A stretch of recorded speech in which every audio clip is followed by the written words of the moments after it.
आज पंढरपूर शहरामध्ये आणि आपल्या जिल्ह्यामध्ये रोहित दादांनी शेतकरी कर्जमाफीसाठी जे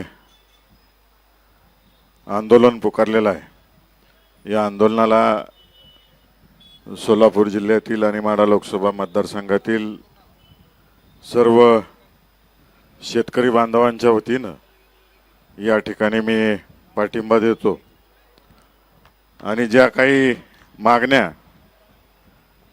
रोहितदादांनी शासनाकडे मांडलेल्या आहेत त्या पूर्ण करण्यासाठी जो काही लढा तो उभा करतील त्यामध्ये आम्ही सर्वजण खांद्याला खांदा लावून आपल्या सोबत असू अशी ग्वाही मी आपल्याला या ठिकाणी सर्व सोलापूर जिल्ह्याच्या वतीनं देतो। खऱ्या अर्थाने आज जर पाहिलं युद्धामुळे शेतकऱ्यांच्या पिकाला मालला किंमत मिळत नाही आहे।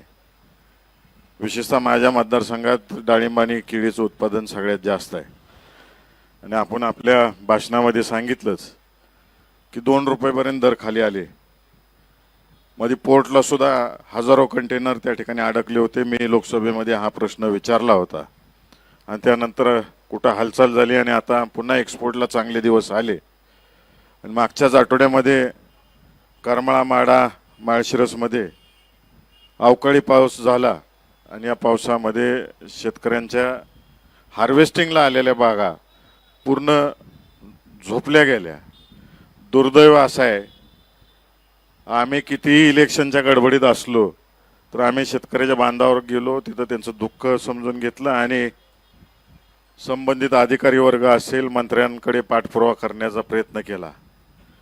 परंतु या ठिकाणी जिल्ह्यामध्ये अनेक जण फिरतायत इकडं तिकडं, परंतु एकाही केळी बागायतदार शेतकऱ्याच्या बांधावर जायचं सुद्धा वेळ अजूनपर्यंत मिळालेला नाही आहे किंवा त्यांची काय अडचण आहे हे समजून घेण्याचा कुणीही प्रयत्न केलेला नाही आहे। सगळे 5 स्टार हॉटेलमध्ये गोळा होत आहेत आणि त्यांचं इलेक्शनची कामं चालू आहेत, परंतु शेतकऱ्याचं दुःख काही दिसून येत नाही।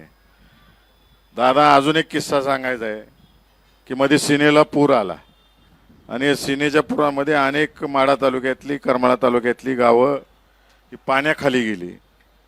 आता केवड म्हणून गाव आहे माढा तालुक्यातलं, तिथल्या शेतकऱ्यांच्या जमिनी खरडून गेल्या, करमाळा तालुक्यातल्या लोकांच्या जमिनी खरडून गेल्या।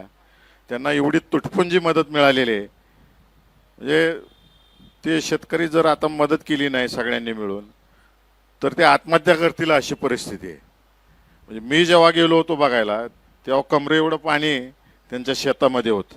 आज त्या जमिनीत काही शिल्लक राहिलेलं नाही, सुपीक माती सगळी नदीकाठची निघून गेलेली आहे। अनेक वेळा अधिकारी वर्गाकडे याचा पाठपुरावा केला तर प्रत्येक वेळेस GR दाखवते।